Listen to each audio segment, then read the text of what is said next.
ئەمڕۆ ئێمە بۆ یادی دامەزانی 20 ساڵەی کۆنگرەی نەتەوەی کوردستان کەنەکە کە یەکەم ڕێکخراوی سیاسی کوردستانیە لە هەموو جیهانە بۆ گەلی کورد ویسمان یادی 20 ساڵەی بە سیمینارێک و بە باسکردنی مێژووی کۆنگرەی نەتەوەی کوردستان و هەروەها بار و دۆخی یەکێتی نەتەوەی ئەمڕۆ لە ئاستی نێودەوڵەتیە و هەوڵە دیبلۆماسیەکانی کۆنگرەی نەتەوەی کوردستان لە سیمینارێکە باس بکەین بۆ خەڵکە بەڕێزە و پێشنیاری ئەوانیش کۆ بکەینەوە بۆ کۆنگرەی داهاتوومان کە لە مانگی دەی ساڵی ئەم ساڵە بە ئومێدین لە وڵاتی هۆڵندا یا لە وڵاتی بەلجیکا ببەسرێ. هۆکارەکانی پێکنەهێنانی یەکێتی نەتەوەی زۆرن، بەشێکیان هۆکاری ناوخۆین و بەشێکیان هۆکاری دەرەکین کە پەیوەندی بە پیلانگەڕی داگیرکەرانی کوردستان و دەوڵەتانی زلهێزەوە هەیە. ئەوەی پەیوەندی بە ناوخۆ هەیە پەیوەستە بە بەرژەوەندیەکانی حیزبەکان و خواستی پاوانخوازی و سڕینەوەی یەکترەوە کە لەم راپۆرتەدا وردەکاریەکانیان دەخەینە ڕوو. لە تەمەنی دروستبوونی پارتی سیاسی لە کوردستاندا چەندین هەوڵی یەکێتی نەتەوەی و یەکڕێزی لایەنەکان دراوە، بەڵام هەر یەکەیان بە شێوەیە کۆتایی هاتووە. لە ساڵی 1983 لە نێوان پارتی دیموکراتی کوردستان و پارتی کرێکارانی کوردستان ڕێکەوتنامەیەکی نۆخاڵی واژۆکرا. ئەم ڕێکەوتنامەیە هەتا ساڵی 1986 بەردەوام بوو، بەڵام دواتر لەلایەن پارتی دیموکراتی کوردستانی عێراقەوە کۆتایی پێهێنرا. دۆران کاڵکان ئەندامی کۆمیتەی بەڕێوەبەری پارتی کرێکارانی کوردستان پەکەکە لەبارەی هەڵۆشانەوەی ڕێکەوتنەکەەوە دەڵێت مانگی ئابی ساڵی 1995 بوو بە ناوی پەدەکە لێدوانێک بڵاوکرایەوە. بەڕای گشتیان ڕاگەیان کە ئەوان ڕێکەوتنەکان هەڵۆشاندوێتەوە. ئەوەی کە لە ڕێکەوتنەکە کشایەوە پەکەکە نەبوو، بەڵکو ئەوەی لە ڕێکەوتنەکە کشایەوە و ڕێکەوتنەکەی تێکدا ئیدارەی پەدەکە بوو. دکتۆر فایق گوڵپی سیاسەتمەدار و چاودێری سیاسی لەسەر ئەو ڕێکەوتنە دەڵێت پارتی دیموکراتی کوردستان توانم بڵێم هێزێکی سەرەکی نەبووە لە باشووری کوردستان. ئەو کاتەیەکێتی نیشتمانی هێزێکی سەرەکی بووە. لەبەرەوە پارتی دیموکراتی کوردستان بەو نزیک بوونەوەی لە پارتی کرێکارانی کوردستان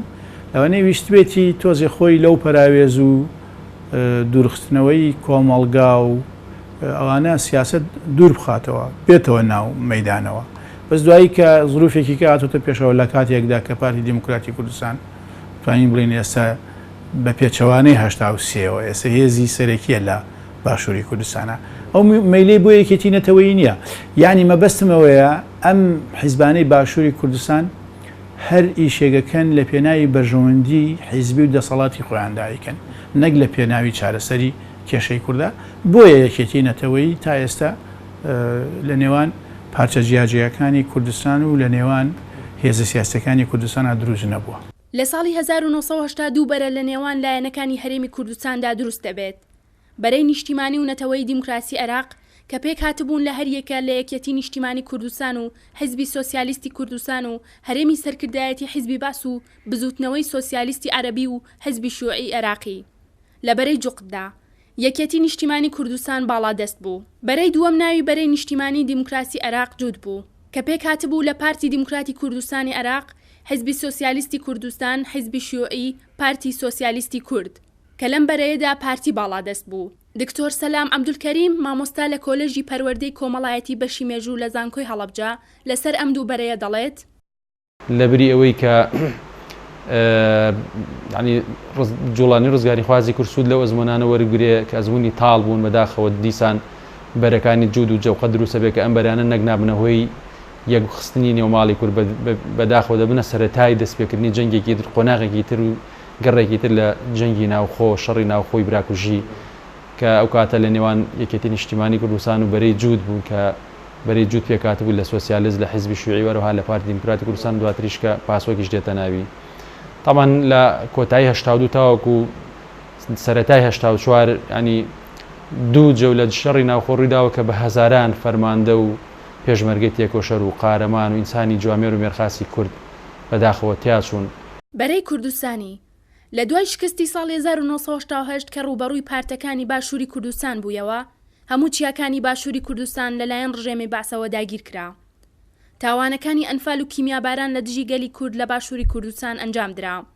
لەو کاتەوە هەموو لایەنەکانی باشووری کوردستان پێکەوە بەرەی کوردستانیان دروست کرد. ئەم بەرەیە کاریگەری هەبوو لەسەر بەهێزبوونەوەی خەباتی سیاسی لە باشووری کوردستان. هەروەها لە ڕاپەڕینی بەهاری ساڵی 1991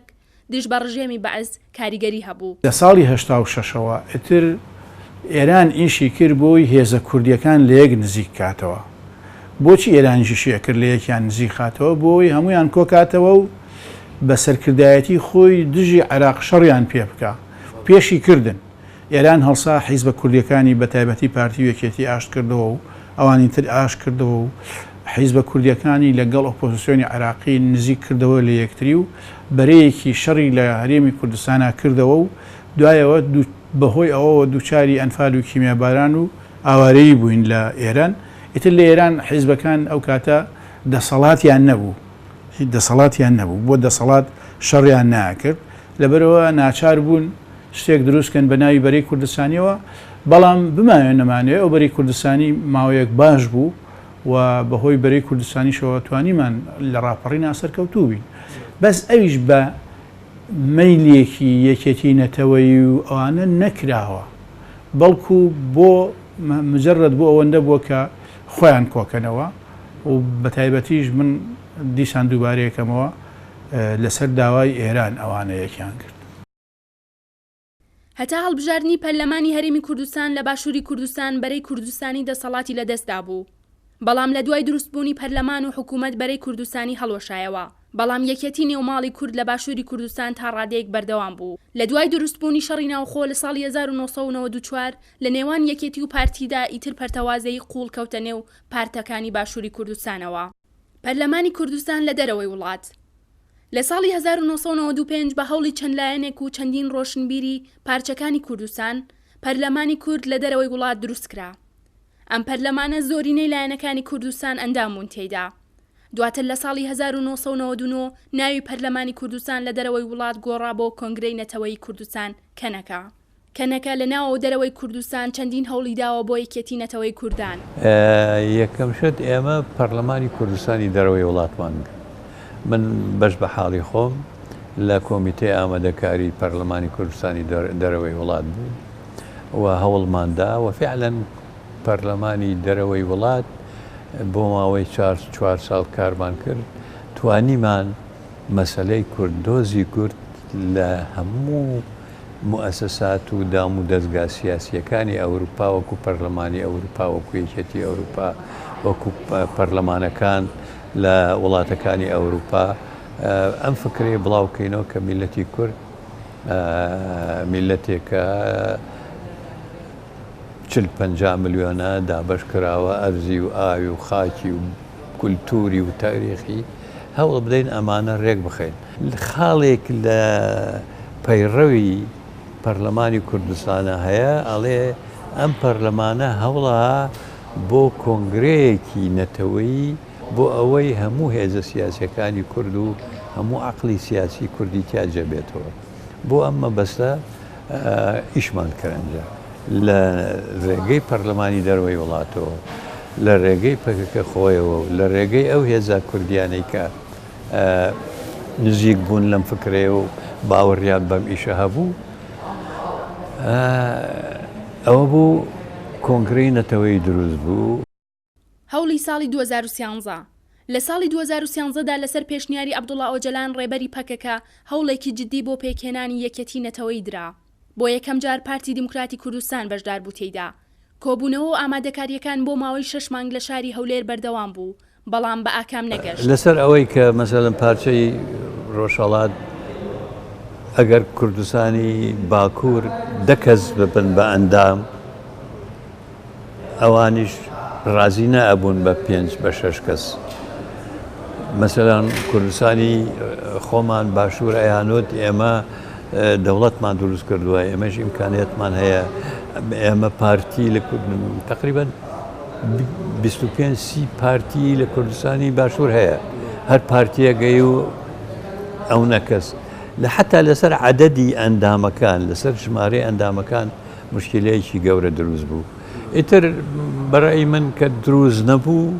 کە وەستا لە شوێنی خۆی و هەتا ئیسێژ وەستاوە چکە لەوێ کۆنگرەی هەولێر کۆمیتەی ئامادەکاری دروست کرد. کۆمیتەی ئامادەکار بەرنامەی خەریب و بەرنمەیە دابنێن چۆن میکانیزمی دروستکردنی کۆنگرەکە ببێ و دروستی بکەن لەسەر ئەمانە ئەم شتە بەسیتانەیە ئەم شتە کەشتی جەوهەری نین لە قەزایی نەتەوەی و لە دۆزی نەتەوەی و دۆزی نیشتمانی و دۆزی سیاسیە لەسەر ئەمانە و دوایش بەڕێی یەکێتی نەتەوەی استراتیژەیان تاکتیک بە گوێرەی وتەی ڕۆشنبیران و چاودێرانی سیاسی لای پارتی کرێکارانی کوردستان هەوڵدان بۆ یەکێتی نەتەوەی و یەکریزی نێوماڵی کورد استراتیژە بەڵام لای هەندێک پارتی دیکە تاکتیکە بۆ بەدەستهێنانی بەرژەوەندی دیکە ئەو هێزەی کە لە 95ەوە و پێشتریش پارتی کرێکانی کوردستان کە داوای یەکێتی نەتەوەی کرد و نەتەوەی کوردی کردووە استراتیجەوە یعنی ئەوان قەنەعەتیان وایە سەرکەوتنی گەلی کورد پێویستی بە کۆمەڵێ بنەمایە یەکێ لەوانە یەکێتی نەتەوەییە بۆ ئەوەی سیاستێکی یەکگرتومانە بێ سیاستێکی ناکۆک بە یەکترمان نەبێ لوبیەکی کوردیمان هەبێت لە دەرەوەی وڵات لە شوێنە جیاجیاکانە لەو شوێنانەی کە بڕیاری لێدرێ لەبەرەوە لە 95ەوە لە 1970ەوە تا ئێستش ئەتوانم بڵێم حرەکەی پەکەکە ئیش بۆ یەکێتی نەتەوەییەکە بەڵام بۆچی سەرکەوتوو نەبووە بە قەنەعەتی من دوو هۆکار هەیە هۆکاری یەکەمیان ئەوەیە کە من باسم کرد لە سەرەتا لە 1970 پارتی کە ویستێتی کۆنگرەی نەتەوەی یا یەکێتی نەتەوەی بکە لەبەرەوە بۆ کە پەراوێز خراوە هەر کە بزانن دەسەڵاتیان هەیە نایەنە ژێرباری یەکێتی نەتەوەی چونکە ترسیەوەیان هەیە ئەگەر هەر ڕێکەوتنێک لەگەڵ پەکەکە بکەن پەکەکە لە ڕووی فکر و ڕێخستن و سیاستەوە بە قووەتە ئەو سەیتەرەکە بەسەریانە خاڵی دووەم ئەوەیە کە ئەم هێزانەی ئێرەی باشووری کوردستان گرێدرایی وڵاتە عەقلیمیەکان بۆ نمونە وڵاتێکی وەکو تورکیا زۆر دژی یەکێتی نەتەوەیە و بۆچی دژی یەکێتی نەتەوەی و هەر دژی کووردە و کە ئەژزانەیە یەکێتی نەتەوەی استراتیژی پارتی کرێکارانی کوردستانە هەر بە تەواوەتی دژایەتیەکە ئەمە بڵێن خاڵی سەرەکی بوو لە سیاسەتی استراتیژی بەڕێز ئۆجەڵان بۆ ئەمە پێش ئەمە ئەو ئێمە بە خزمەتی بگەین و بچینە بیقاع و بیبینین کاری بۆ کردبوو ئەوەی کە من بزانم و ئێستاش ممکنە لە ئارشیفی پەکەکە ما بێ لەگەڵ ڕەحمەتی خوا لێ خۆش بوو ئیدریس بەرزانی ئەم مناقەشەیە کردووە و پێک هاتبوون لەسەر ئەوەی کە هەوڵ بدەن هەردوو لە چ پارتی پەکەکە چ بەڕێز ئۆجەلان چ کاک ئیدریس بەرزانی ڕەحمەتی هەوڵ بدەن بۆ ئەوەی لە ناو هەموو هێزە کوردیەکانە ئەم فکرەیە بڵاو بکەنەوە بۆ ئەوەی کۆنگرەیەکی نەتەوەیی کوردی ساز بکرێت ئەمە لە شتە بیدایەکانەیە وەکوتم کە ئێمە لە 92 چوینە بیقاع و ئۆماندی ئەمەی لەگەڵ ئێمە باس کرد ئەمە لە فکری ئێمە بۆەوە من بەش بە حاڵی خۆم کە هاتمەوە لە بیقاع کە خەڵکم ئەبینی یەکەم خاڵ کە هەواڵی ئەو سەفەریان لێ ئەپەرسین لەگەڵ سیاسیەکان لەگەڵ ڕۆشنبیرەکان لەگەڵ ئەدیب و هونەرمەندەکانی باشووری کوردستان من ئەوم بۆ باسەکردن کە بەڕێز ئۆجەلان فکرەیەکی وای هەیە با ئێمە وەکو ئەڵێ ئامادەکاریەکی فکری زێنی لە ناو خەڵقی کوردستاندا بکەین بۆ میشە هێشتا هەوڵەکانی پێکێنانی یەکێتی نەتەوەی بەردەوامە بەرپرسە جیاوازەکانی پەکەکە و کەجەکە بە گرنگیەوە باس لە یەکێتی نەتەوەی دەکەن و ئامادەی خۆیان بۆ پێکێنانی بە بەردەوامی دووپات دەکەنەوە مراد قەرەیلان فەرماندەی بڕیارگەی ناوەندی پاراستنی گەل لە دوایین چاوپێکەوتنیدا لە سەرگرنگی یەکێتی نەتەوەی دەڵێت هەموو پارچەکانی کوردستان پێکەوە بەستراونەتەوە بەڵام هەموویان وەک یەکنین و جیاوازیشیان هەیە سیاسەتی باشوور لەو لایەنەوە هەڵەیان هەیە پارچەکانی کوردستان کاریگەریان لەسەر یەک هەیە تێکۆشانی هەرە بەهێزی باشووری کوردستان لە ساڵی 1974دا بوو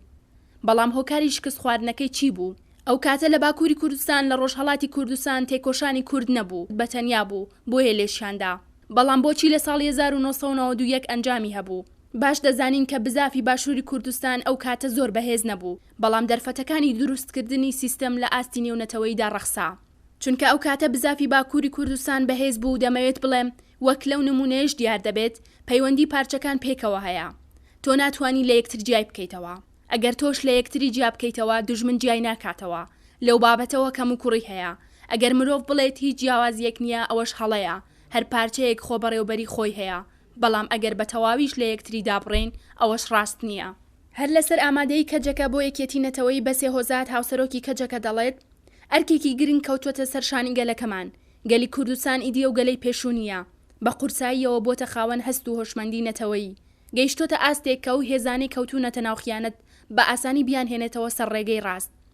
ئەگەر ڕۆشنبیر نووسەر هونەرمەند هێزە دیموکراتی و کۆمەڵایەتیەکان گەلی ئێمە لە باشووری کوردستان ئیرادەی یەکێتی نەتەوەی خۆیان بە بەهێزی پیشان بدەن لە دژی داگیرکاری فاشیستی تورک بە شێوەیەکی هەمەلایەنە بەرخۆدان بکەن ئەوە پیلانەکانی قڕکردن شکست دێنن.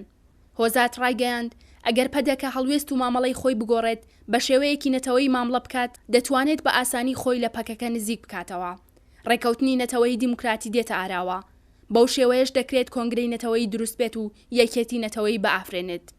پەکەکە ئێستا لە هەموو کات زیاتر بۆ ئەو مەبەستە ئامادەیە. ئەمڕۆ ئامادەی هەموو فیداکاریەکە. لە بەشی داهاتووی ئەم راپۆرتەدا باس لە پیلانی دەوڵەتان دەکەین بۆ شکست پێهێنانی هەوڵەکانی یەکێتی نەتەوەی کورد.